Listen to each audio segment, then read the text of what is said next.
All Sunday morning தலைக்கறி குழம்பு எப்படி வைக்கலான்னு பார்க்கலாம். வாங்க வீடியோக்குள்ளே போகலாம்.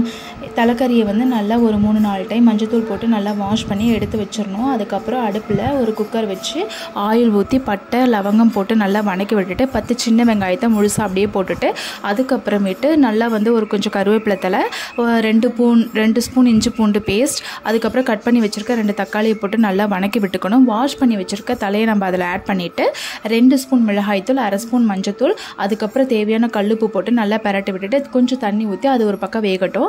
இதுக்கு வந்து அதுக்கு வந்து நம்ம விழுது ரெடி பண்ணணும் இல்லையா, அதுக்கு ஒரு பேன் வச்சு ஆயில் ஊற்றி அதில் 2 ஸ்பூன் சோம்பு, 3 ஸ்பூன் வரக்கொத்தமல்லி, கொஞ்சம் சின்ன வெங்காயம் போட்டு நல்லா வணக்கி விட்டுட்டு அதுக்கப்புறம் ஒரு 1/2 கப் தேங்காவை அதில் போட்டு நல்லா வணக்கி ஆற வச்சிடலாம். அதை ஒரு மிக்ஸி ஜாருக்கு மாற்றி அதை அரைச்சி எடுத்துகிட்டு வந்துக்கலாம். நம்ம வணக்கி வச்சுருக்க தலையை நல்லா ஒரு பரட்டை விட்டுட்டு அதில் வந்து நம்ம அரைச்சி வச்சுருக்க பேஸ்ட்டை ஊற்றி நம்ம தேவையான அளவு தண்ணியை ஊற்றி உப்பு போட்டு மூடி வச்சுட்டு 4 விசில் விட்டு இறக்குனிங்கன்னா